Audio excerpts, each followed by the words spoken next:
Mangaluru bank ದರೋಡೆಯಾಗಿ just ಮೂರು ದಿನ ಆಗಿತ್ತು. ಮೂಟೆ ಮೂಟೆ ಚಿನ್ನ ಹೊತ್ಕೊಂಡು ಹೋದವರು ಯಾರ ಕೈಗೂ ಸಿಕ್ಕಿರಲಿಲ್ಲ. ಹೀಗಾಗಿ ಕಣ್ಣಿಗೆ ಎಣ್ಣೆ ಬಿಟ್ಕೊಂಡು ಹುಡುಕಾಡಿದ ಖಾಕಿ ಪಡೆ ಧಾರಾವಿ ಗ್ಯಾಂಗ್ಗೆ ಗುಂಡಿನ ರುಚಿ ತೋರಿಸಿದೆ.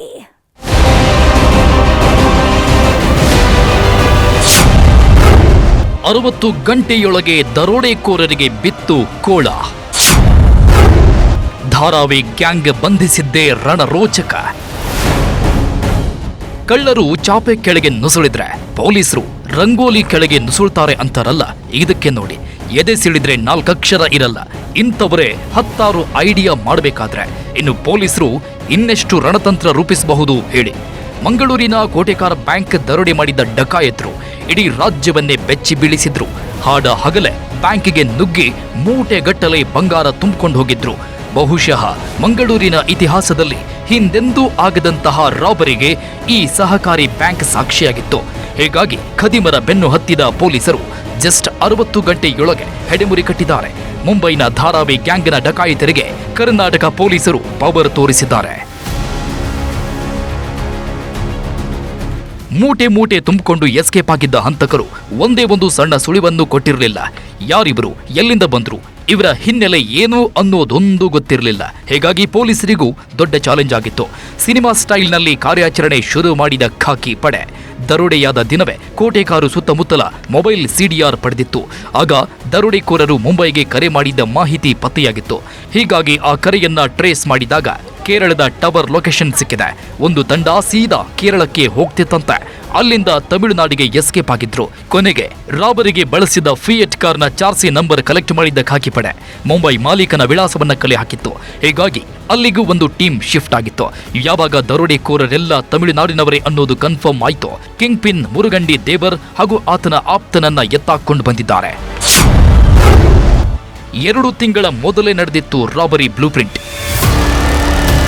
ಕೋಟೆಕಾರು ಬ್ಯಾಂಕ್ ದರೋಡೆಯನ್ನ ಸಡನ್ ಆಗಿ ಮಾಡಿದ್ದಲ್ಲ, ಇದಕ್ಕಂತಲೇ 2 ತಿಂಗಳು ವರ್ಕೌಟ್ ಮಾಡಿದ್ರು. ಕೆಜಿ ಬಂಗಾರ ಕೊಳ್ಳೆ ಹೊಡೆಯೋದಕ್ಕೆ ಮುಂಬೈನ ನಟೋರಿಯಸ್ ಧಾರಾವಿ ಗ್ಯಾಂಗ್ ಪಕ್ಕಾ ಬ್ಲೂ ಪ್ರಿಂಟ್ ರೆಡಿ ಮಾಡಿತ್ತು. ಉಳ್ಳಾಲದ ಬ್ಯಾಂಕ್ ಲೂಟಿ ಮಾಡೋದು ಹೇಗೆ, ಎಷ್ಟು ಜನ ಹೋಗಬೇಕು, ಯಾವತ್ತು ಬೇಟೆ ಆಡಬೇಕು ಅನ್ನೋದೆಲ್ಲವನ್ನ ಧಾರಾವಿಯಲ್ಲೇ ಕೂತು ಸ್ಕೆಚ್ ಹಾಕಿದ್ರು. ಹೀಗಾಗಿಯೇ ಕಿಂಗ್ ಪಿನ್ ಮುರುಗಂಡಿ 2 ತಿಂಗಳ ಹಿಂದೆಯೇ ಮಂಗಳೂರಿಗೆ ಬಂದು ಇಲ್ಲಿನ ಆಗು ಹೋಗುಗಳನ್ನೆಲ್ಲ ಪಕ್ಕಾ ಸ್ಟಡಿ ಮಾಡಿದ್ದ. ಅಷ್ಟೇ ಅಲ್ಲ, ತಮಿಳುನಾಡು ಮೂಲದ ಸ್ನೇಹಿತರ ಸಹಕಾರವನ್ನೂ ಪಡೆದಿದ್ದ.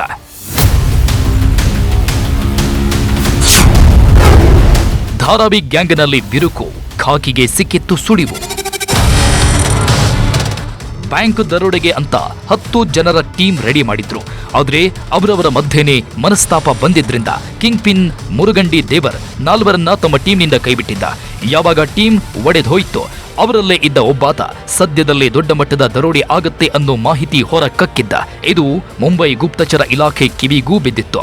ಹೀಗಾಗಿ ಅಲರ್ಟ್ ಆಗಿದ್ದ ಮುಂಬೈ ಪೊಲೀಸರು ಧಾರಾವಿ ಗ್ಯಾಂಗ್ನ ಪ್ರತಿ ಸದಸ್ಯರ ಮನೆ ಸುತ್ತಮುತ್ತ ಮಫ್ತಿಯಲ್ಲಿ ರೌಂಡ್ಸ್ ಹೊಡಿತಿದ್ರು. ಆದ್ರೆ ಡಕಾಯತರು ಮನೆಗೆ ಬಾರದೇ ಇದ್ದಿದ್ರಿಂದ ಸದ್ಯದಲ್ಲೇ ದರೋಡೆ ನಡೆಯುತ್ತೆ ಅನ್ನೋ ಅಂದಾಜಿನಲ್ಲೇ ಇದ್ರು. ಇದೇ ಟೈಮ್ನಲ್ಲಿ ಕರ್ನಾಟಕದಲ್ಲಿ ಚಿನ್ನದ ಬೇಟೆಯಾಡಿದ್ದ ದರೋಡೆಕೋರರು ಯಾರ ಕೈಗೂ ಸಿಗದೆ ಎಸ್ಕೇಪ್ ಆಗಿದ್ರು. ಇವರ ಬೆನ್ನು ಬಿದ್ದಿದ್ದ ಮಂಗಳೂರು ಖಾಕಿ ಪಡೆ ಮುಂಬೈ ಪೊಲೀಸರ ಸಂಪರ್ಕ ಮಾಡಿದ್ರು. ಹೀಗಾಗಿ ಜಂಟಿ ಕಾರ್ಯಾಚರಣೆಗಿಳಿದ ಪೊಲೀಸರು ಬ್ಯಾಂಕ್ ದರೋಡೆ ಮಾಡಿದವರ ಹುಟ್ಟಡಗಿಸಿದ್ದಾರೆ. ಮುರುಗಂಡಿ ಥೇವರ್ ಅಂತ ತಿರುನೆಲ್ವೇಲಿಯನ ನೇಟಿವ್ ಅವನದು ಪಾತ್ರ ಇತ್ತು. ಆ್ಯಸ್ ಆಫ್ ನಾವು ಇಷ್ಟು ನಾವು ಇಂಟ್ರೋಗೇಷನ್ ಮಾಡಿದ್ದೀವಿ. ಸೊ ಈ 3 ಜನರಿಗೆ ನಾವು ತಿರುನೆಲ್ವೇಲಿಯನ ಡಿಸ್ಟ್ರಿಕ್ಟ್ 3 ಡಿಫ್ರೆಂಟ್ ಪ್ಲೇಸಿಂದ ಅರೆಸ್ಟ್ ಮಾಡೋಕ್ಕೆ ಸಕ್ಸಸ್ ಆಗಿದ್ದೀವಿ. ಕಿಂಗ್ ಪಿನ್ ಕಣ್ಣನ್ ಮನೆಗೆ ಬಿತ್ತು ಖಾಕಿ ಗುಂಡು. ತಮಿಳುನಾಡಿನಿಂದ 3 ಆರೋಪಿಗಳನ್ನ ಕರೆತಂದ ಪೊಲೀಸರು ಮಹಜರು ಕಾರ್ಯ ಶುರು ಮಾಡಿದ್ರು.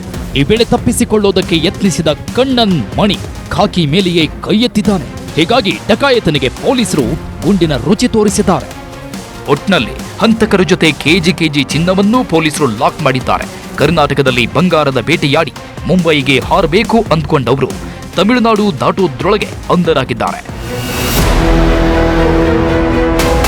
ಕಿಶನ್ ಶೆಟ್ಟಿ, ನ್ಯೂಸ್ 18 ಮಂಗಳೂರು.